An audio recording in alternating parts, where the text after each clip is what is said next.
It was supposed to be just one night. A quiet stretch of highway, a tired traveler, and a glowing red sign calling him out of the dark. Vacancy.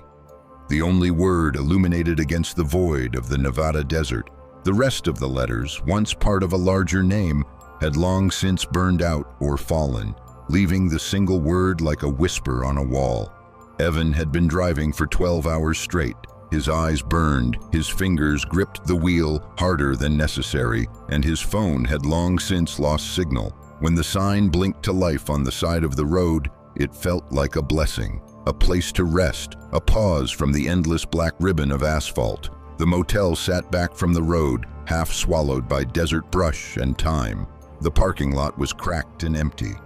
The flickering neon buzzed louder as he stepped from the car, a strange mechanical hum that seemed to echo in his chest. He paused, staring up at the sign. Vacancy, it blinked. And then, something else. Stay, it whispered. Evan blinked. The word hadn't changed. Just the same red neon sputtering in the dry wind. He shook his head. Just exhaustion. He walked into the lobby. There was no one at the desk. The bell didn't work, not that he expected it to. Everything inside was coated in a fine layer of dust. Faded posters of nearby attractions hung crooked on the walls. A single key sat on the counter. Room 6. No lockbox, no logbook. Just the key, old-fashioned and heavy. He hesitated, then picked it up. The hallway leading to the rooms was dim. Only one light was working, casting long, flickering shadows. Room 6 was halfway down, the door slightly ajar. Inside, the room was surprisingly clean. Spartan, but no signs of decay. The bed looked made. The air smelled faintly of ozone and something sweet like old perfume. Evan tossed his bag onto the chair, kicked off his shoes, and collapsed onto the bed. He didn't even bother to undress. Sleep came quickly, pulled down like a curtain. At 2:13 a.m., he woke up. The red neon glow seeped through the window blinds, painting the room in shifting light. That same electrical buzzing filled the air, louder now, almost oppressive. He sat up, heart pounding. The sign was humming a tune. It was faint but rhythmic, a melody childlike and broken, like a music box winding down. He stood and moved to the window, pulling the blinds apart. The sign read, "Listen." The letters were different. The word had changed. He staggered back from the window, heart hammering. The buzzing stopped. Silence crashed into the room like a wave.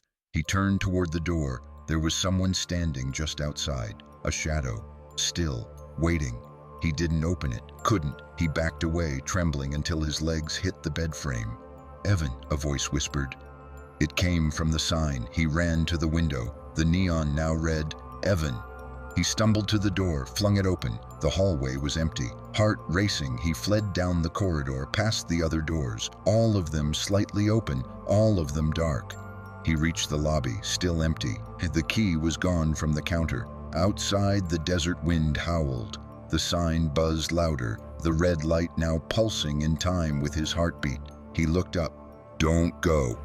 He ran to his car, fumbling with the keys. The engine sputtered, died. He tried again. Nothing. The neon buzzed. He looked up again. "Stay." Then the humming returned, louder, layered with voices beneath it. Whispers, names, laughter, crying, screams. He slammed his fist against the steering wheel. The radio blared to life. A static-filled voice crackled through. "Room 6 is ready for you." He threw the door open and ran, not back to the motel, but into the desert. The sand whipped at his face. The darkness pressed in. Behind him, the sign blinked faster. "Evan, stay. Listen." He didn't stop running until his legs gave out. He collapsed near a dry riverbed, gasping for air. The sign was still visible from the distance, a red pulse in the night. Then it went dark. Morning came. Evan was found by a trucker, dehydrated and babbling about a sign that spoke his name. The police went to investigate. There was no motel, just a stretch of cracked asphalt, a rusted pole where a sign used to be, and the faint smell of ozone in the air. But later that night, as Evan lay in a hospital bed, drifting into uneasy sleep. The room lights flickered. A red glow seeped in from the window, and somewhere far off, the sign buzzed. "Listen!" He never woke up. The nurses said he just stopped breathing. No struggle, no signs of trauma, just silence. The hospital had no record of where he was picked up. The trucker was never identified, but sometimes late at night, travelers on that stretch of highway report a strange red glow in the distance, a flickering sign that says, "Vacancy." And if they listen closely enough, they swear they hear a voice calling them by name.